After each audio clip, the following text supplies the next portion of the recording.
Ya, saya ucapkan selamat bagi mempelai berdua serta kedua orang tua. Saya percaya pernikahan ini sungguh-sungguh satu kebahagiaan yang luar biasa. Saya berharap juga melalui video ini bisa menjadi berkat bagi setiap saudara semua yang mempelai berdua, dua orang tua, setiap saudara yang ikut menyaksikannya. Pesan saya, saudara, dengarkan firman Tuhan sungguh-sungguh. Jadikan firman Tuhan sebagai prinsip pedoman dalam membangun rumah tangga, saudara. Jadikan Tuhan pusat kehidupan. Kalau saudara jadikan Tuhan sebagai pusat kehidupan, saat kita menghadapi masalah, saudara menghadapi masalah dan tidak ada jalan keluar, ada Tuhan yang Maha Kuasa, yang Maha Kasih akan ulurkan tangannya dan menolong saudara. Dan Tuhan akan membimbing saudara senantiasa. Saya percaya ya Tuhan melimpahkan kasih karunia pada saudara. Saya rindu untuk berdoa untuk setiap saudara semua. Mempelai berdua khususnya, kedua orang tua juga. Saudara khususnya juga termasuk setiap saudara yang mengikuti atau melihat video ini. Mari kita berdoa, saya akan berdoa untuk setiap saudara. Tuhan, hamba-Mu bersyukur karena segala kasih karunia dan anugerah Tuhan. Hamba-Mu berdoa untuk mempelai berdua, kedua orang tua, setiap orang yang menyaksikan video ini.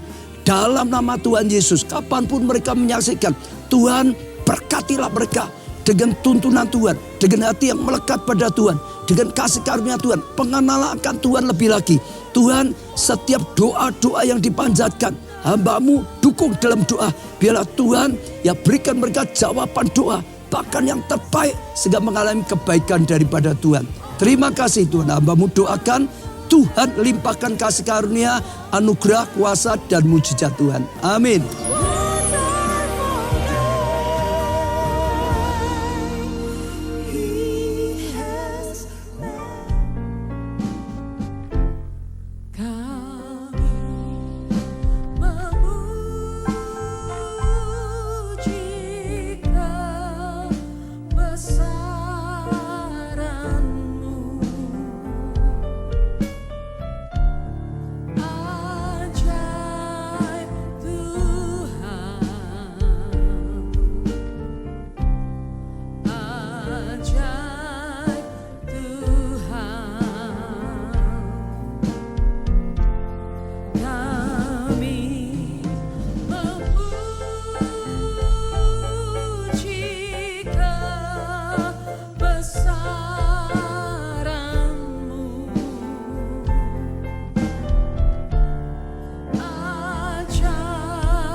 Kami mohon Bapak Ibu tamu undangan boleh bangkit berdiri bersama-sama.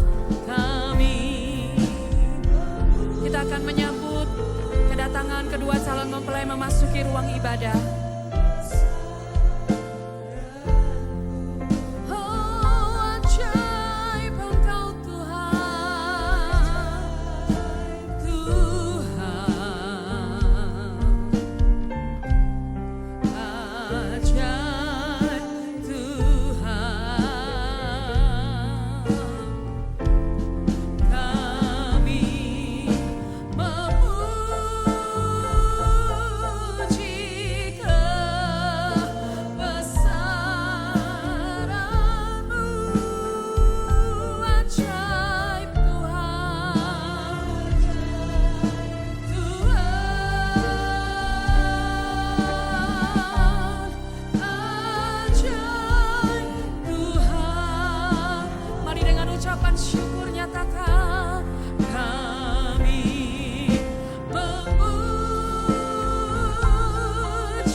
Memuji Engkau sebab Engkau Allah yang ajaib Tuhan. Kasih setiamu dan anugerahmu kami rasakan. Anugerahmu melimpah atas kami hari ini. Sukacita surgawi memenuhi tempat ini. Memenuhi hati setiap kami. Engkau layak Tuhan. Terima kasih Engkau baik.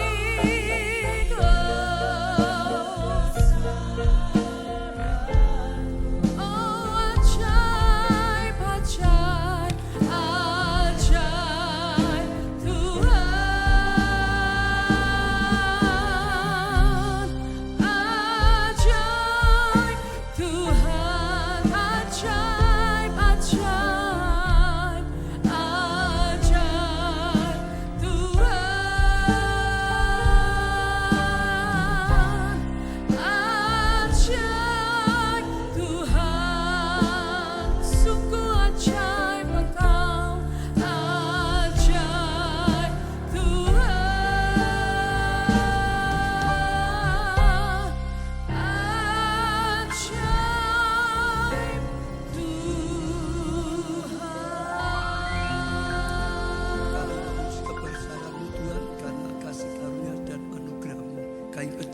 Tuhan yang mempertemukan mempelai berdua, Tuhan yang menjodohkannya. Dan saat ini juga Tuhan yang memberi kesempatan supaya pernikahannya diteguhkan, diberkati dalam peneguhan pemberkatan yang kudus.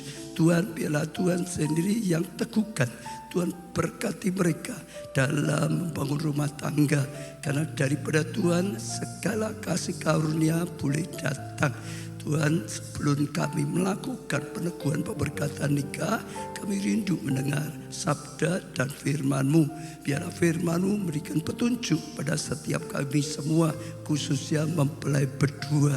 Tuhan, urapi hamba-Mu, berbicaralah melalui hamba-Mu, menyampaikan pesan-pesan dari Tuhan. Dalam nama Tuhan Yesus kami panjatkan doa ini. Sekali lagi pemberitaan firman, peneguhan pemberkatan sampai selesai dalam anugerah dan pengurapan Roh Kudus. Terima kasih Tuhan. Amin. Amin. Ya, selamat bagi mempelai berdua, orang tua. Ya, silakan duduk. Dan saudara semua yang sudah hadir pada saat ini, ya, saya ucapkan syukur pada Tuhan dan selamat untuk semuanya.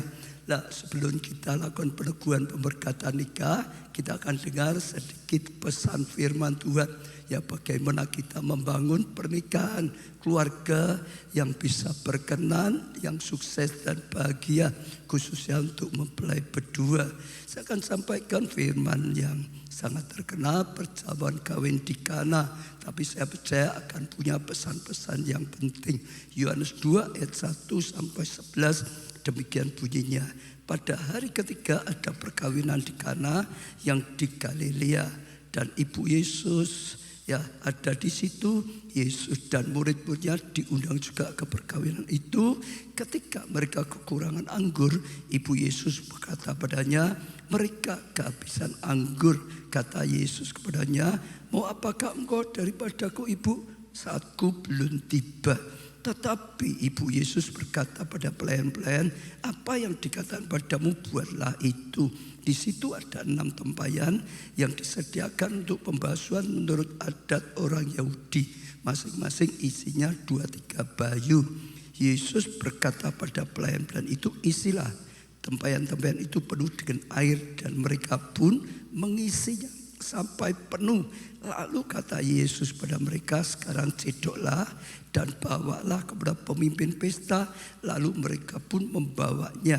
Setelah pemimpin pesta itu mengecap air yang telah menjadi anggur itu, dan ia tidak tahu dari mana datangnya, tetapi pelayan-pelayan ya yang mencedok air itu mengetahuinya. Ia memanggil mempelai laki-laki dan berkata padanya, setiap orang mengidarkan anggur yang baik dahulu, dan sesudah orang puas minum barulah yang kurang baik. Akan tetapi engkau menyimpan anggur yang baik sampai sekarang. Hal itu dibuat Yesus di Kana yang di Galilea sebagai yang pertama dari tanda-tandanya, dan dengan itu ia menyatakan kemuliaannya dan murid-muridnya percaya kepada dia. Ini kisah yang sangat terkenal. Satu kali ada pesta perkawinan di Kana, ibu Yesus diundang, Yesus dan murid-muridnya diundang. Namun di tengah-tengah pesta terjadi sesuatu yang buat mereka sangat gelisah. Karena apa? Anggur yang menjadi syarat utama dalam pernikahan itu habis. Saudara. Anggur itu lambang sukacita, anggur itu lambang cinta kasih. Kalau di dalam pesta perkawinan itu mengalami kehabisan anggur, saudara, mereka ya pikir ini hal yang tidak baik, tidak enak, karena nanti pernikahan mereka di tengah jalan kalau kehabisan cinta kasih itu, saudara. Jadi mereka sangat bingung. Tapi ibu Yesus berkata, datang pada Yesus, apa saja yang dikatakan Yesus lakukan, saudara. Mereka datang pada Yesus minta pertolongan bagaimana bisa mendapatkan ya anggur. Yesus berkata, ambil air, isi tempayan-tempayan ini penuh dengan air. Mereka mengambil dan mengisi. Setelah itu Yesus berkata lagi, cedok berikan pada ketua panitia. Saat itu mereka ambil, oh kecap ini enak gitu, saudara. Lalu ketua panitia itu kaget dan berkata, biasanya orang kalau pesta perkawinan yang enak dulu, belakangan yang biasa-biasa. Kamu kok malah terbalik, justru yang terakhir yang paling enak anggurnya. Karena dia tidak tahu ini adalah anggur mujizat dari Tuhan Yesus Kristus, bukan dari mempelai.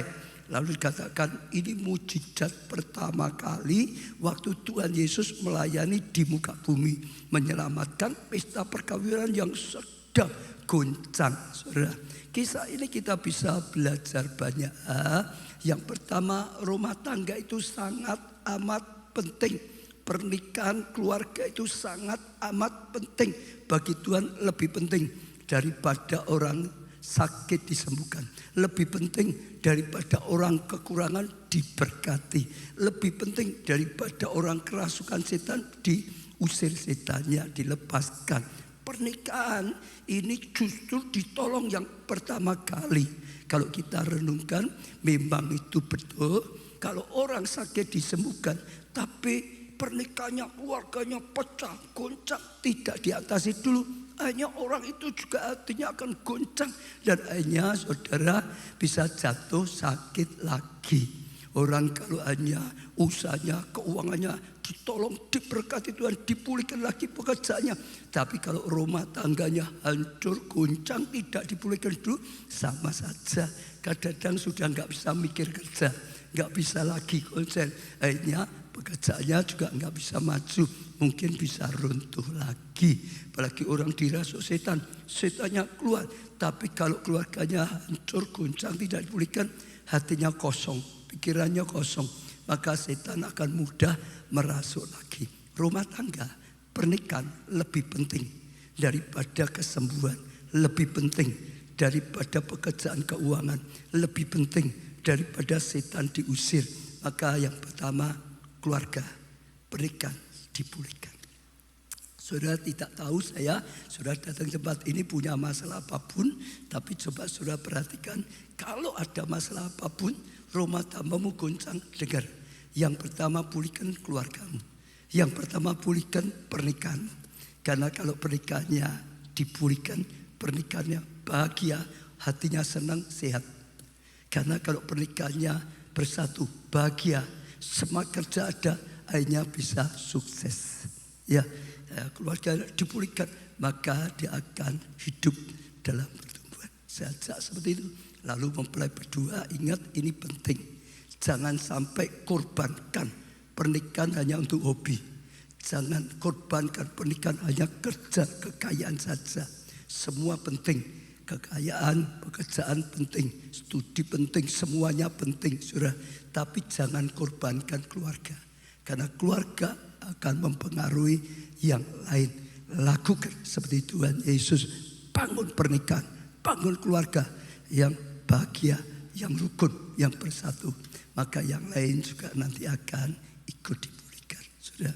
Lalu bagaimana supaya dalam keluarga itu terus penuh dengan cinta kasih, anggurnya tetap ada, penuh dengan kebahagiaan. Ada satu yang diajarkan di sini, yaitu ketaatan mutlak kepada Tuhan, ketaatan mutlak kepada firman Tuhan. Saudara perhatikan di sini, saudara, ya dalam kehidupan, dalam pesta perkawinan terjadi hal yang tidak pernah mereka sangka-sangka. Kenapa? Di situ sudah ada ketua panitianya, saudara. Artinya mereka sudah pikirkan sampai dibentuk panitia, ada panitia khusus yang menangani supaya nanti lancar. Jangan ada yang tertinggal, jangan ada yang salah. Tapi manusia mau usaha seperti apapun, sekali waktu ya semua kadang-kadang bisa terjadi. Bahkan saat itu terjadi yang tidak bisa mereka atasi, yang tidak mungkin bisa diatasi, saudara. Untung saat itu ya mereka mengundang Yesus dalam pesta perkawinan, saudara. Ya itu kehidupan. Kadang-kadang hidup kita juga bisa mengalami seperti itu. Semua pikir bangun rumah tangga, wah bahagia rumah tangga. Tapi kita yang sudah menikah semua tahu rumah tangga tetap saja kadang ada masalah, kadang-kadang ada ini dan itu. Hidup itu begitu, saudara.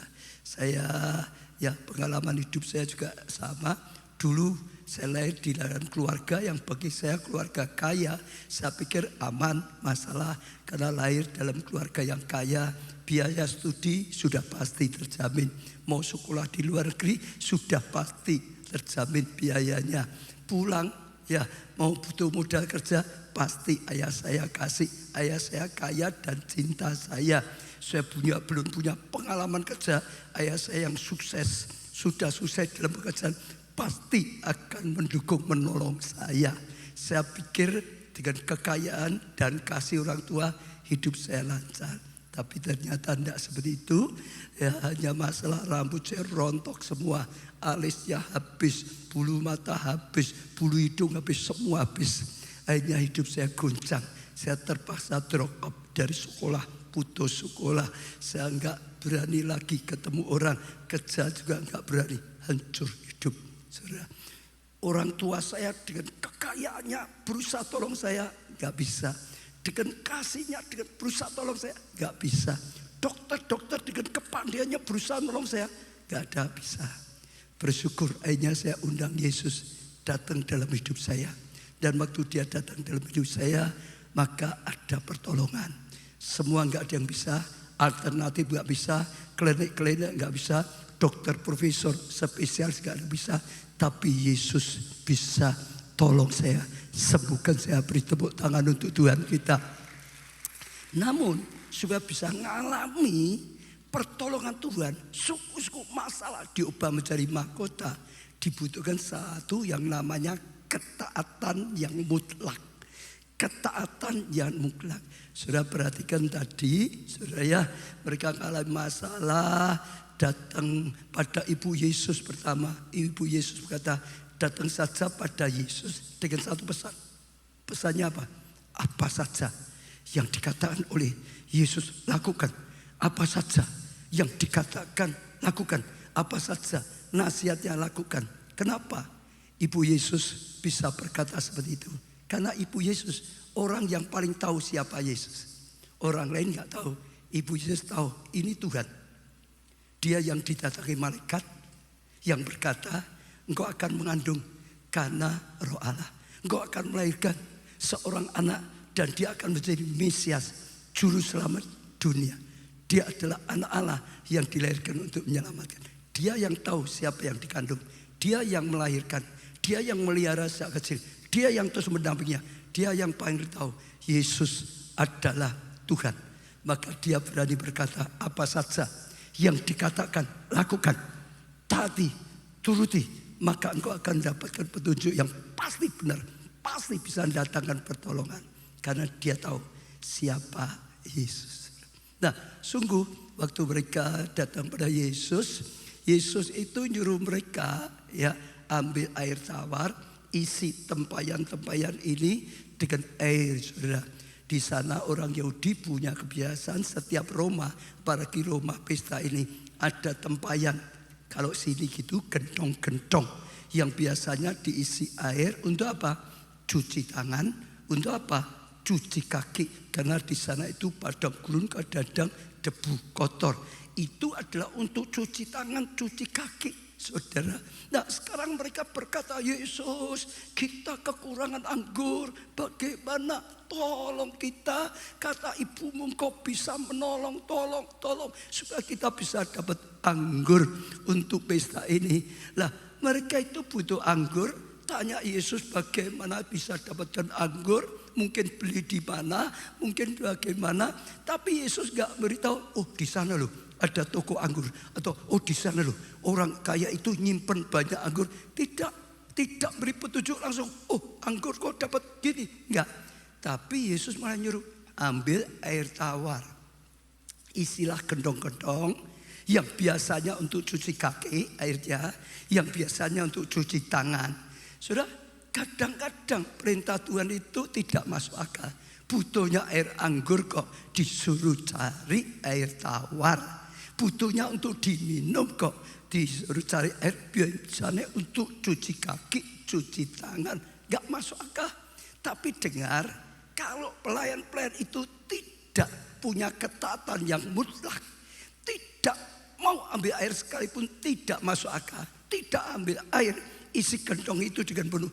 Enggak pernah ada mukjizat, enggak pernah masalahnya selesai.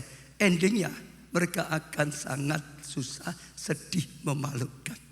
Saudara, intinya perlu sekali supaya sungguh-sungguh dapat pertolongan, masalah selesai, taat pada perkataan Tuhan. Bersyukur mereka mau ambil air, saudara, tawar, isi kentong-kentong dengan air tawar. Namun belum langsung jadi mukjizat. Yesus berkata, tidak, berikan pada ketua panitia, coba icipi enak atau tidak. Saudara, itu bukan tidak masuk akal. Itu mereka loh yang isi air loh. Mereka tahu ini isi air yang bawa mereka loh. Sekarang disuruh cedok, coba kasih pemimpin pesta, icipi enak enggak ini, enak enggak ini air anggurnya. Selain enggak masuk akal, resiko ketua panitia bisa marah. Jangan main-main, jangan bergurau. Ini sedang tegang. Kamu malah mungkin bahasanya calalaan kayak gini. Kok suruh bisa mereka dipukul, di PHK mungkin. Kadang-kadang perintah Tuhan itu kelihatan resiko. Kelihatannya tidak masuk akal. Kelihatannya resiko. Tapi dengar, sekalipun gak masuk akal, sekalipun kelihatannya resiko, kalau mereka tidak berani taat melakukan dengan mutlak, mereka enggak pernah dapat pertolongan. Itu bukan dengar ya, perintah Tuhan itu bukan tidak masuk akal. Kita yang belum ngerti apa tujuan Tuhan perintahkan itu. Tujuan Tuhan ambil air, isi kentong-kentong itu dengan air sampai penuh. Ya biasanya untuk cuci kaki, biasanya untuk cuci tangan. Tapi Yesus mau pakai yang lain, sudah punya tujuan, ambil air, isi penuh. Karena air itu akan dipakai untuk dijadikan anggur, air anggur. Karena manusia seringkali gak ngerti tujuan Tuhan. Kalau ngerti masuk akal, gak ngerti jadi kelihatannya tidak masuk akal. Betul saudara. Lalu kedua, cedok, ya lagi taat lagi, coba dicip enak enggak? Resiko kadang-kadang gitu. Ampuni enak saja, nanti kepala besar gitu. Tabur enak saja, nanti sudah kurang kok tabur. Oh dia itu sudah jahat kok aku disuruh ampuni. Atau apapun lah saudara yang perintahkan Tuhan. Kadang-kadang resiko. Tapi dengar, justru gak berani melakukan firman, gak berani taat, itu masalah gak pernah selesai. Justru akan terpuruk selamanya. Sampai berani taat mutlak, maka mujizat terjadi. Maka masalah selesai. Bahkan endingnya sukacita, endingnya keberhasilan, endingnya sesuatu hal yang luar biasa. Sama di dalam yang bangun rumah tangga sama. Kalau sejak awal sudah cari firman Tuhan bagaimana membangun rumah tangga, kita akan melangkah start dengan yang benar. Itu aman dulu. Ya, itu gitu. Jadi sejak semuanya mau cari mantu, saudara yang mau cari jodoh, cari firman, cari petunjuk. Apa yang harus saudara lakukan? Pilih yang bagaimana. Yang kedua, saat sedang menghadapi badai, saat sedang menghadapi masalah goncang, mungkin hampir cerai atau sudah di ujung tanduk atau sudah, cari Tuhan petunjuknya. Apa yang harus dilakukan supaya akhirnya bisa dipulihkan. Apa yang perlu dilakukan hubungan suami istri pulih. Apa yang perlu dilakukan hubungan orang tua dan anak pulih. Apa yang dilakukan hubungan persaudaraan pulih. Cari Tuhan. Tapi setelah dapat, lakukan. Kalau saudara ada yang saat ini sedang mengalami goncang di pernikahan, goncang dalam rumah tanggamu, belajar kisah ini. Cari Tuhan, undang Tuhan masuk dalam hidupmu, rumah tanggamu. Tapi juga dengar, taati firman, petunjuknya. Maka saudara akan mengalami jalan keluar.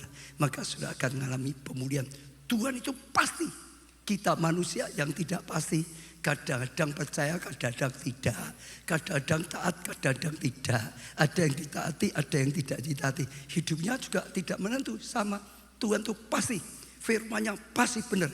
Kalau dilakukan pasti terjadi. Mendatangkan kasihan dan anugerah. Hari ini Tuhan sedang bicara untuk kita semua. Ya, untuk orang tua, untuk mempelai berdua. Miliki ketaatan, mau nikah, belajar.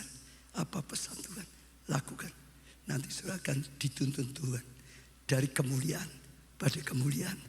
Dari kebahagiaan pada kebahagiaan. Dari keberhasilan pada keberhasilan. Sampai sukses dan bahagia. Tepuk tangan untuk Tuhan kita, Yesus Kristus, saudara. Itu satu hal yang penting sekali, saudara. Sekarang ketaatan dalam apa? Kalau untuk pernikahan, ya saya bacakan saja beberapa ayat. Ya, Efesus 5 ayat 22 mulai. Hai istri, tunduklah pada suamimu seperti kepada Tuhan. Pesannya apa? Pesannya apa, saudara? Ya, istri-istri pesannya apa? Tunduklah suamimu pada suamimu seperti kepada Tuhan. Mempelai perempuan apa pesannya ini? Hai istri, tunduklah pada suamimu seperti kepada Tuhan. Karena suami adalah kepala istri, sama seperti Kristus adalah kepala jemaat. Ya, suami yang jadikan kepala untuk memimpin rumah tangga seperti Kristus yang memimpin gerejanya, yang memimpin jemaatnya. Sudah, dialah yang menyelamatkan tubuh. Dia yang punya tugas menyelamatkan tubuh. Karena itu sebagaimana jemaat tunduk kepada Kristus, demikian juga istri kepada suami dalam segala sesuatu. Sama seperti kita jemaat harus tunduk pada Tuhan. Baru Tuhan bisa mimpin hidup kita.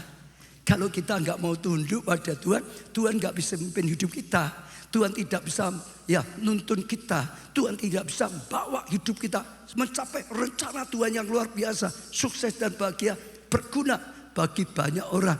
Nggak bisa. Hanya kalau kita taat pada Tuhan, kita akan dituntun jalan yang benar. Ya, jalan yang jadi berkat, yang muliakan Tuhan.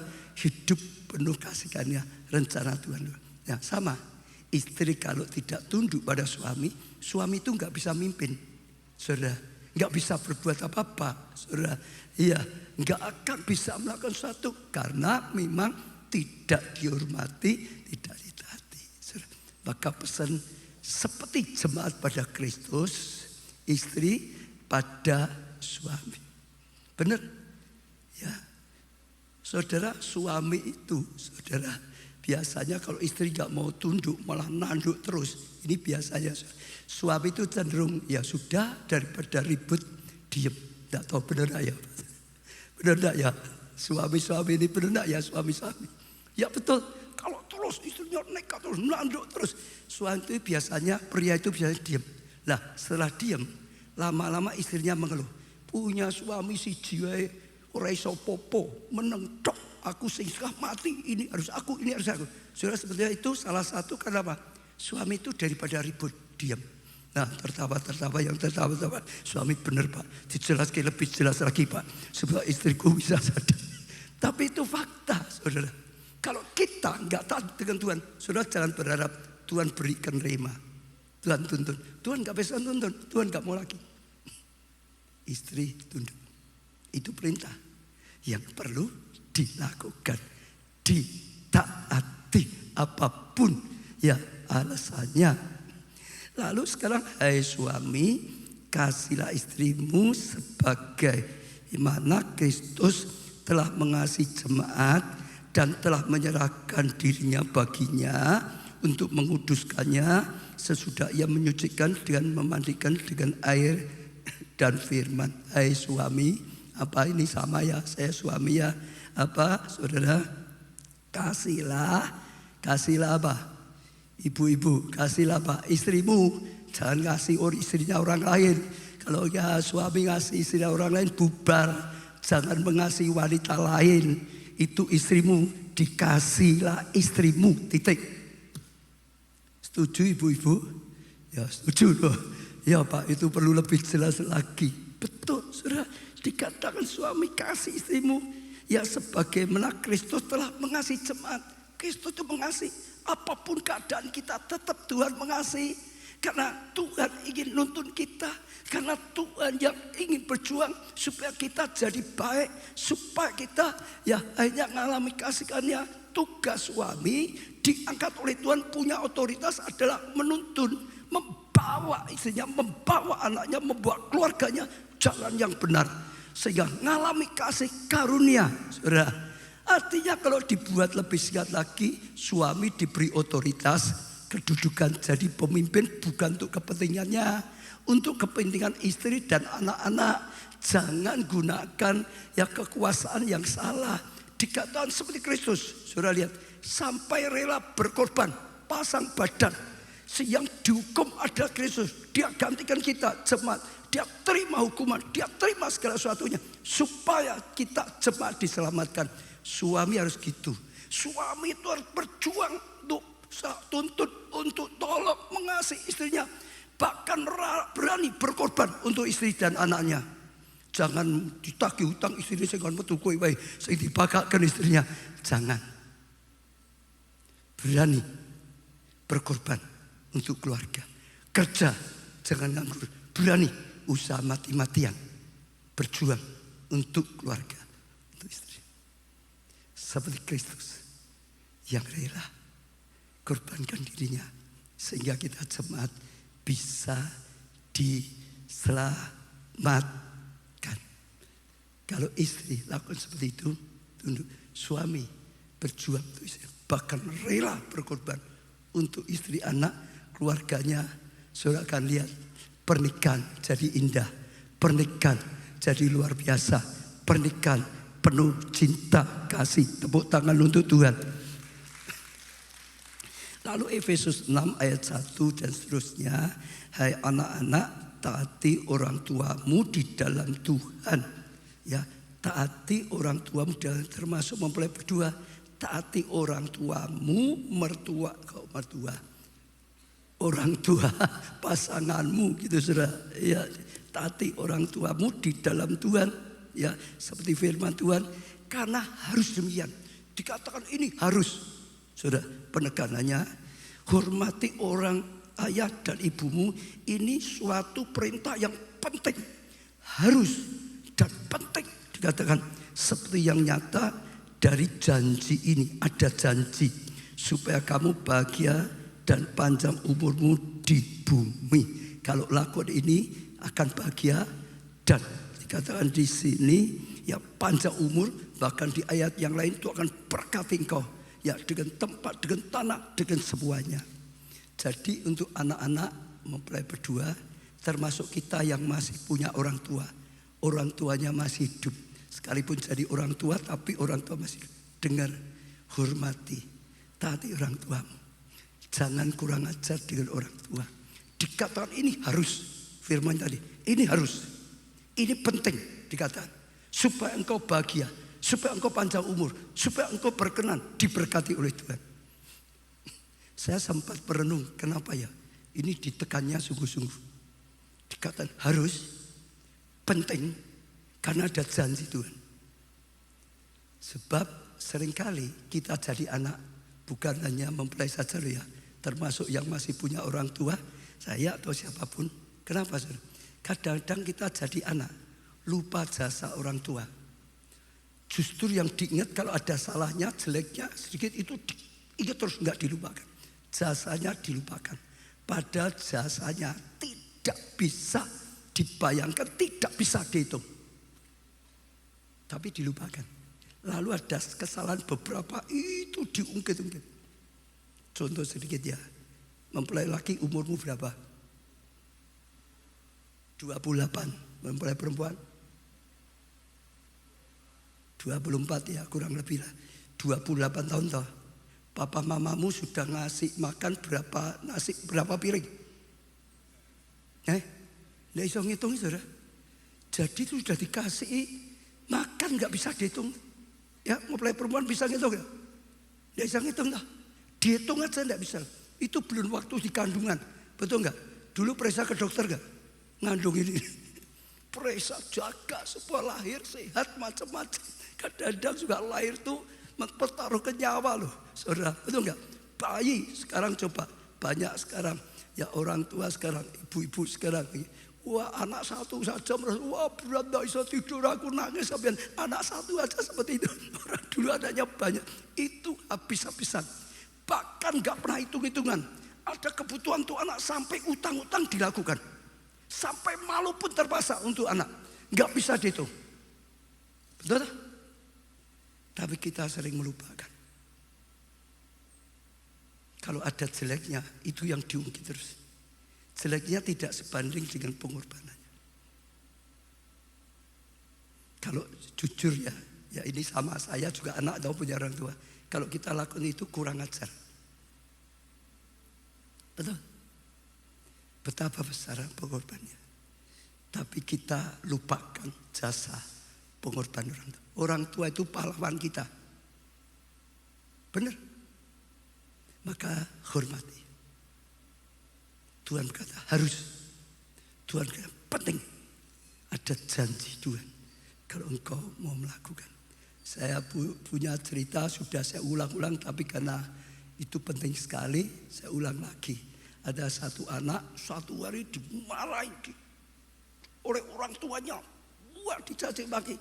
Dia sakit hati, marah, emosi, minggat. Sudah keluar. Sudah anak muda kadang-kadang sudah itu. Wah sudah gak mikir. Pergi tinggalkan rumah. Gak bawa apa-apa sudah. Gak bawa uang, gak bawa pakaian. Minggatnya kelihatan gagah emosi. Tapi malamnya bingung mau tidur di mana ya. Gak tahu tidur di mana. Hanya tidur di emper. Di depan rumah orang emperan. Tidur sambil nangis. Besok pagi-pagi bangun. Dia merasa kok bau soto ya gitu. Lalu dia lihat di depannya ada warung soto. Ya hisap bau jadi lapar gitu. Tapi gak punya uang. Gak bisa beli. Hanya bisa lihat saja. Untung bapak sotonya tahu ditanya. Enak kamu mau ya ingin soto ya. Iya lapar ya. Iya. Tapi gak punya uang untuk beli. Bapaknya soto panggil sini. Duduk di meja. Lalu dibuatkan satu mangkok soto. Dikasihkan dia. Dia nangis. Dia berkata, Pak, kau bapak yang sangat baik. Aku gak punya uang. Kau kasih gratis soto. Aku gak ada uang, gak bisa makan. Tapi engkau baik, terima kasih. Bapak yang baik. Tidak akan aku lupakan. Lalu dia cerita, loh nak kamu gimana? Dari mana kok bisa gini? Dia cerita, aku dicaci orang tuaku. Jadi orang tuaku jahat. Bapak baik. Bapak sotonya ngomong apa? Nak, kamu keliru. Aku hanya beri satu mangkok. Kamu berkata aku baik. Orang tuamu beri makan kamu gak bisa dihitung. Kau berkata dia jahat. Kau yang jahat. Akhirnya dia sadar. Nangis. Bapak soto pulang. Minta ampun pada orang tuamu. Akhirnya dia pulang. Minta ampun pada orang tua. Kadang-kadang kita lupa jasa orang tua. Maka sifatnya harus. Ini penting. Harus. Jangan kurang ajar dengan anak. Kalau ada anak yang kurang ajar. Selesai ini jangan pulang. Cari orang tuamu dulu. Minta ampun dulu. Akui. Hormati dia. Selesaikan. Minta diampuni. Minta didoakan. Tuhan akan senang. Tuhan akan pelihara engkau. Tuhan akan berkati engkau. Benar. Bahkan saudara dengar ya. Orang tuamu yang sudah tua. Yang tidak berdaya. Saudara. Mungkin banyak orang berkata ngegek. Saudara. Kita waktu kecil ya ngegek. Ngompol terus. Orang tua tidak apa-apa. Ngompol anakku. Tidak apa-apa ya. Orang tuanya ngompol. Marah-marah. Gak bisa terima. Ini kan sudah dicuci gini lagi. Sudah dengar. Orang tua gak pernah hitung-hitungan dengan anak. Utang pun gak dihitung. Utang luar maksudnya. Untuk anak jangan hitung-hitungan dengan orang tua. Orang tuamu sudah tua tidak berdaya. Justru saatnya balas budi. Balas budi. Jangan sia-siakan. Kalau engkau lakukan, percaya saya, Tuhan senang. Engkau anak yang baik. Engkau akan diberkati Tuhan. Saya tidak tahu keadaan saudara, tapi ini pesan. Jangan pulang rumah sebelum selesaikan dengan orang tuamu. Engkau akan bahagia. Engkau akan diberkati Tuhan. Ayat keempat. Dan kamu bapak-bapak jangan bangkitkan amarah di dalam hati anak-anakmu, tapi didiklah mereka di dalam ajaran dan nasihat Tuhan. Bapak atau orang tua, jangan timbulkan sakit hati. Banyak, saudara. Tapi salah satu yang pasti, jangan sampai punya anak tidak bertanggung jawab. Saudara, kita diberi anak, itu adalah karena tugas dari Tuhan. Supaya semua anak yang lahir di dunia ada yang memelihara, ada yang mendidik, terus ada yang memperjuangkan. Supaya setiap anak yang lahir ada yang bertanggung jawab, memelihara, mendidik. Kalau orang tua diberi anak tidak memelihara, biarkan, tidak bertanggung jawab, tidak dididik, tidak diarahkan, diperjuangkan, itu orang tua tidak bertanggung jawab dengan Tuhan. Benar? Dikatakan itu menyakitkan. Sudah lihat banyak. Kalau anak itu saya dari dulu kecil dibuang, gak dipelihara, gak dididik, gak ada apa, orang tua buang gitu. Biasanya itu sangat menyakitkan. Itu menyakiti. Betul, saudara. Jangan timbulkan luka hati marah. Saya juga ingin katakan sama seperti tadi. Kalau ada orang tua yang saat ini saudara tidak bertanggung jawab, tidak dipelihara, tidak didik, hanya biarkan. Jangan pulang rumah cari anakmu, bawa kembali. Itu tugasmu dari Tuhan. Pelihara dia, didik dia, perjuangkan sebaik mungkin. Jadikan orang baik, jadikan orang yang berhasil. Tugas orang tua. Benar tadi, didiklah, nasihatilah ajaran Tuhan supaya jadi orang baik. Kalau orang tua mau bertanggung jawab, Tuhan berkata, ada janji juga, sampai putih rambutmu, sampai masa lanjut umurmu, Tuhan akan pelihara, Tuhan akan jagai, Tuhan akan gendong, Tuhan akan topang kau. Jangan takut dengan keadaan apapun, jangan takut dengan masalah, tapi lakukan tugasmu. Betul. Sajak orang tua sama. Istri tunduk taat. Hormati suami, pimpin, berani berkorban untuk istri dan keluarga. Anak, hormati, jangan kurang ajar. Itu bahaya. Supaya orang tuamu bisa biar orang tua tanggung jawab dengan Tuhan. Kalau itu dilakukan, saudara taati dengan mutlak. Saudara akan lihat pernikahanmu terus akan bahagia. Saudara lihat keluargamu akan terus utuh apapun terjadi. Ya, saya tidak perpanjangkan firman Tuhan, tapi itu nasihat. Kalau saudara berani tangkap, lakukan firman, taati. Saudara akan lihat Tuhan itu nyata, pasti terjadi dalam hidupmu. Kita akan masuk acara ikrar janji setia, ya, mempelai laki dan perempuan berdiri berhadapan, ya, mempelai berdua berdiri berhadapan akan menyatakan, saudara, ya, ikrar janjinya. Suami akan mendeklarasikan ikrar janjinya, ya, akan mengasihi dia sebagai istrimu satu-satunya dan kau kasih dengan sungguh-sungguh selama-lamanya. Demikian juga istri. Ya, saya beri kesempatan untuk mempelai laki lebih dulu. Silakan. Oh ya. Di hadapan Tuhan Yesus Kristus dan jemaatnya, saya, Junior Paulo Antoni, menyatakan dengan tulus ikhlas bahwa Milka Alana Sabu yang berada di depan saya ini mulai saat ini menjadi istri sah saya. Saya berjanji dalam nama Tuhan Yesus Kristus bahwa saya bersedia mengasihimu seperti Kristus mengasihi jemaatnya, membimbing dan melindungi dengan kasih setia saya, baik dalam suka maupun duka, dalam kelimpahan maupun kekurangan, dalam kesehatan maupun sakit, sampai maut memisahkan kita. Yaitu sebagai suami yang takut akan Tuhan, sesuai dengan ketetapan Tuhan.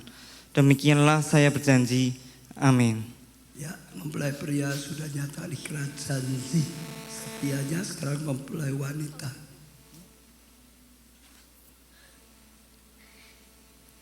Di hadapan Tuhan Yesus Kristus dan jemaatnya, saya, Milka Alana Sabu, menyatakan dengan tulus ikhlas bahwa Junior Paulo Antoni yang berada di depan saya ini mulai saat ini menjadi suami saya yang sah.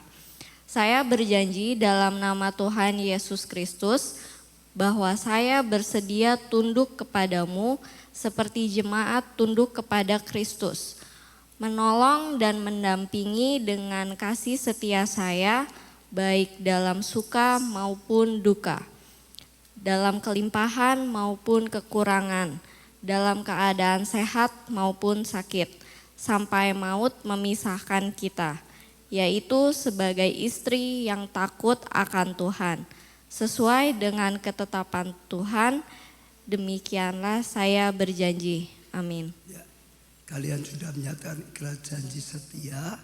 Ya, saya rasa baik. Nanti diminta saja, dibawa masing-masing.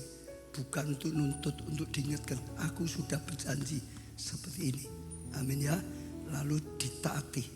Kalau kalian taati, maka Tuhan akan berkarya. Ya, pernikahanmu akan bahagia. Ya, itu luar biasa. Kita masuk ya penyempatan cincin. Ini juga merupakan ikatan pernikahan. Hanya tadi ada suara didengar, nggak ada benda yang jadi saksi. Ini sebaliknya ada benda yang jadi saksi, tapi bukan suara. Ya, cincin ini dibuat dari emas dan melingkar. Artinya, ya, kalian akan saling mengasihi dengan cinta yang murni. Emas lambang dimurnikan, tapi juga cinta yang murni yang tidak ada habis-habisnya. Selama-lamanya mengasihi dengan kasih yang murni. Saya berikan pada mempelai pria, kenakan pada mempelai wanita.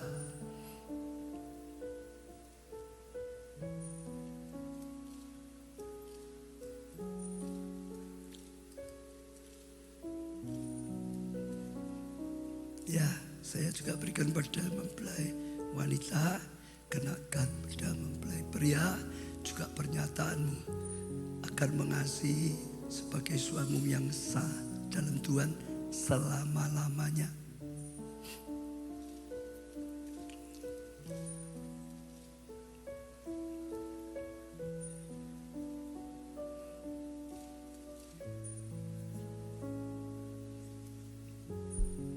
Ya, kalian sudah mengikatkan satu dengan lain. Sekarang di sini sujud, kita akan datang kepada Tuhan, minta pernikahan ini dimetrekkan oleh Tuhan. Ya, diteguhkan oleh Tuhan, diberkati oleh Tuhan, sehingga mengalami kasih karunia. Semua bangkit berdiri, saudara yang hadir, semua bangkit berdiri. Kita bawa di hadapan Tuhan, kita serahkan pada Tuhan.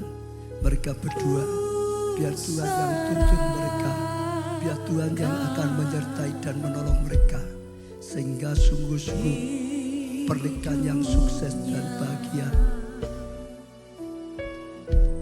Pada Allah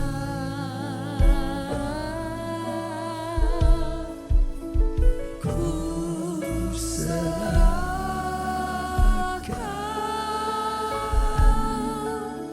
ku serahkan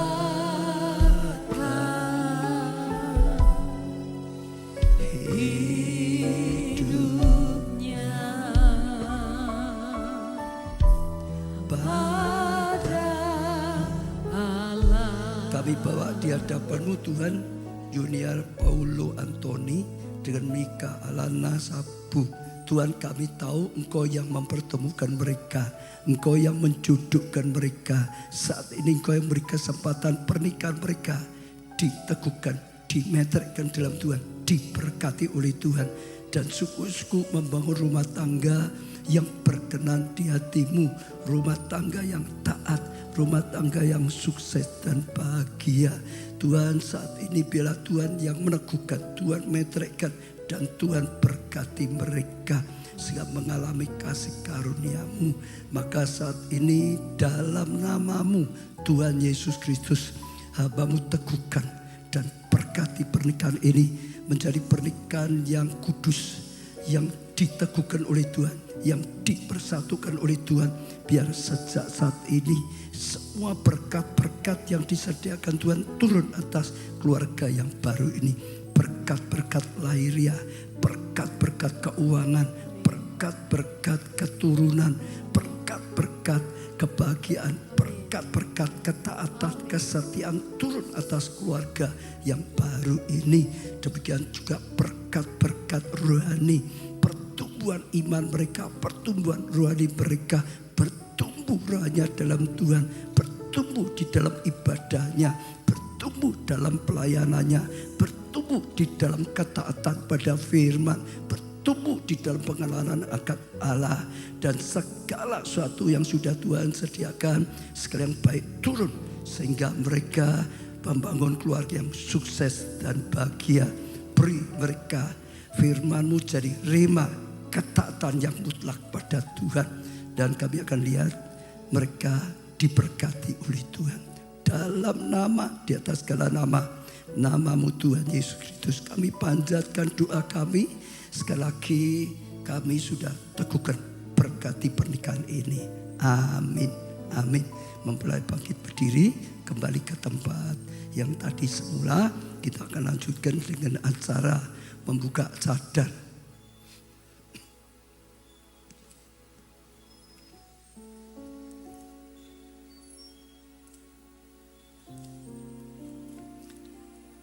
Ya, kita akan masuk acara mempelai laki-laki membuka cadar mempelai perempuan.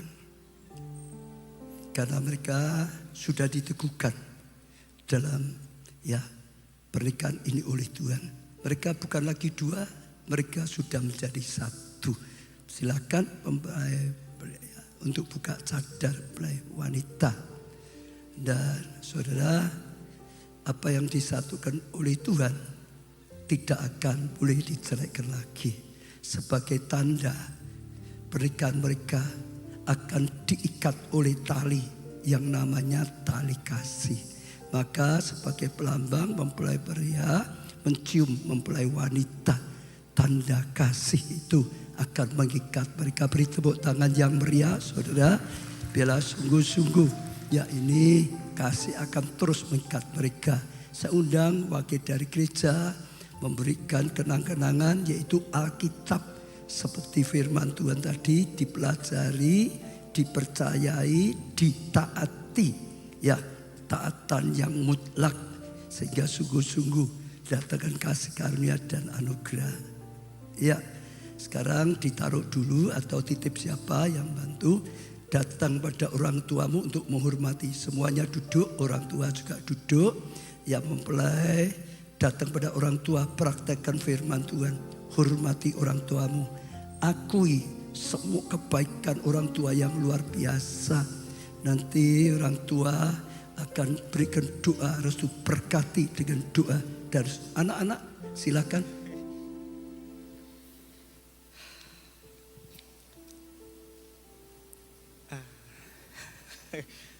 Paling susah kalau kayak gini.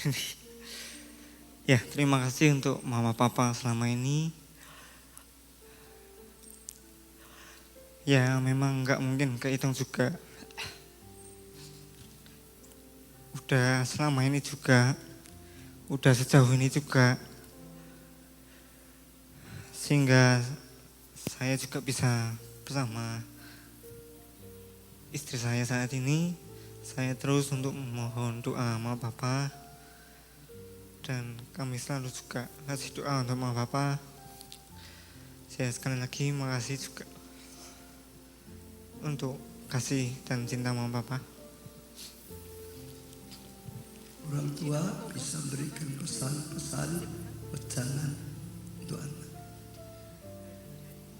Saya sebagai orang tua dari Paulo, kami juga berterima kasih untuk Paulo memberikan istri yang semoga menjadi keluarga yang segini glory, rukun, dan senantiasa saling mendukung. Kami juga bersyukur pada Tuhan hari ini boleh terjadi semuanya tuh. Terima kasih. Ya, anak-anak sujud sungkem pada orang tua, beri hormat pada orang tua. Ya, sungkem saja, sungkem supaya orang tua bisa mendoakan. Orang tua, berilah doa restu, berkati anak-anakmu. Doa restu orang tua, berkat orang tua untuk anak, itu kado warisan yang terbesar. Karena jawaban doa lebih berharga daripada emas, perak, dan yang lain. Karena pertolongan Tuhan yang menjamin kehidupan kita. Harta berguna tapi tetap tidak menjamin. Sebaliknya pertolongan Tuhan, tuntunan Tuhan yang akan menjamin.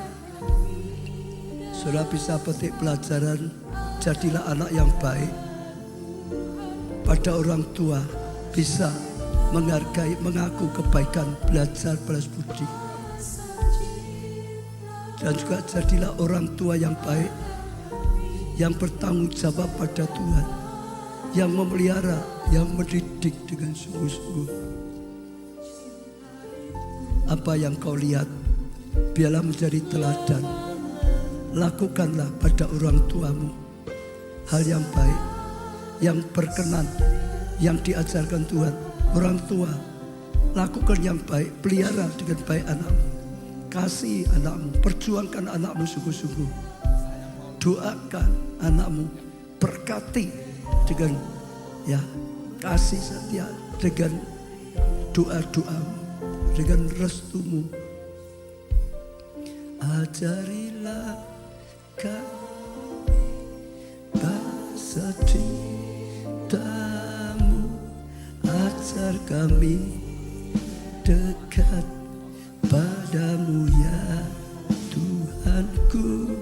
Ajarilah. Ya anak-anak, ucapkan, akui semua kebaikan orang tuamu. Maaf Pak, makasih udah besarin Milka sampai sekarang.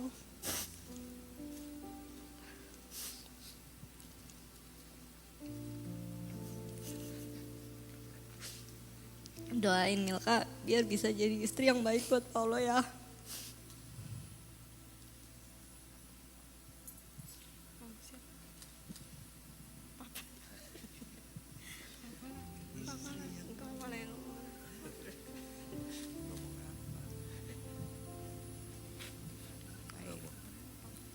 Ya, supaya dimulai dari firman Tuhan yang sudah kita dengar, Papa Mama hanya bisa menyampaikan supaya kalian berjalan seturut dengan firman Tuhan, itu aja. Itu aja, Papa nggak banyak ngomong. Selamat untuk kalian berdoa. Tuhan Yesus memberkati.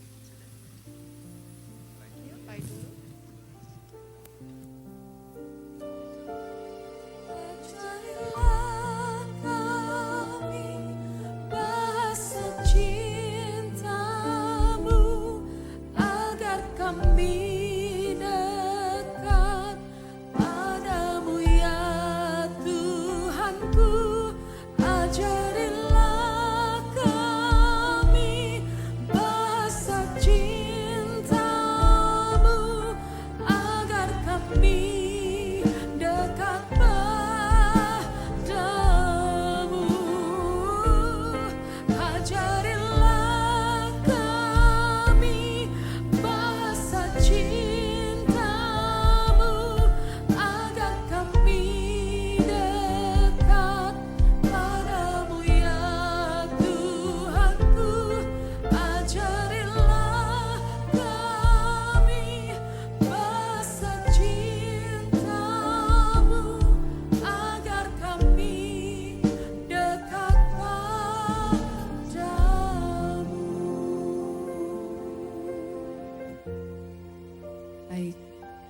Inilah saatnya dua mempelai akan bersama-sama mempersembahkan persembahan sulung.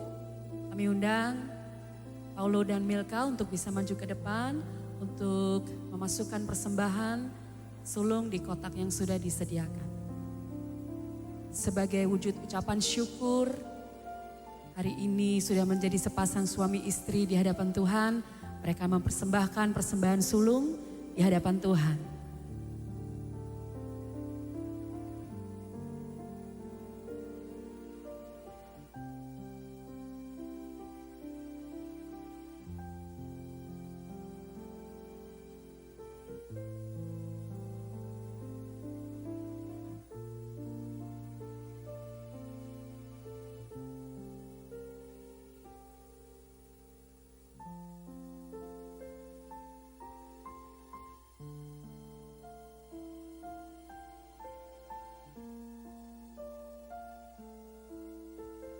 Baik, silakan kembali ke tempat.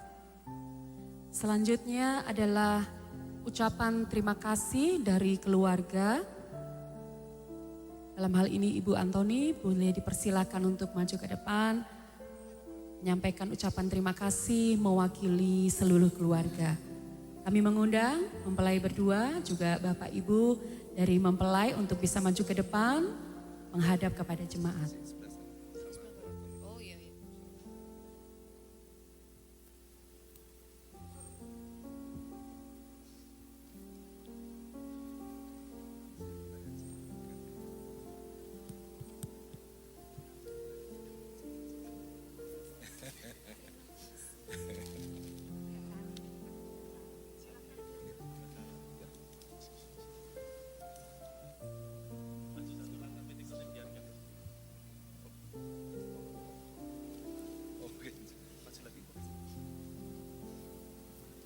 Shalom.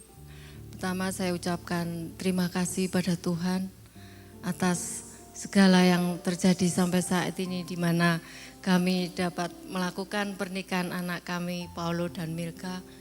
Kami juga berdoa untuk mereka berdua menjadi mempelai selamanya, tidak ada lagi yang namanya dua tapi satu. Kami juga berterima kasih pada Pak O untuk firman-Nya yang luar biasa yang telah disampaikan pada acara ini. Kami juga terima kasih untuk saudara-saudara yang hadir di tempat ini. Juga teman-teman kami seperjuangan, halo. Untuk BV13 juga yang lain. Terima kasih menyempatkan waktu untuk hadir pada hari ini. Kami terima kasih untuk semuanya, baik gereja, EO, dan semua teman-teman. Terima kasih. Kita akan bersama-sama tutup di dalam doa, Bapak Ibu Saudara. Ya, kita sudah selesaikan sebuah bangkit berdiri, saudara. Kita akan doa untuk penutupan acara ini. Mari kita berdoa bersama-sama. Terima kasih Tuhan karena segala kebaikan dan anugerah-Mu yang luar biasa. Kami boleh merasakan hadirat Tuhan. Kami boleh merasakan perkenanan-Mu Tuhan. Berkat-Mu sepanjang peneguhan pemberkatan nikah ini. Semua karena kasih-Mu. Tuhan, hamba-Mu doakan, tolong terus sertai, berkati semua yang masih akan dilakukan di pesta perkawinannya. Yang lebih penting lagi dalam sepanjang membangun bahtera rumah tangga yang baru, terus dalam tuntunan Tuhan, terus dalam perlindungan Tuhan. Beri mereka hati yang dekat dengan Tuhan. Beri mereka hati yang taat pada Tuhan. Beri mereka hati yang setia selama-lamanya. Sehingga terus bangun keluarga yang memuliakan nama-Mu. Keluarga yang sukses dan bahagia. Dalam nama-Mu Tuhan Yesus, kami sudah membacakan doa dan ucapkan syukur. Amin. Amin.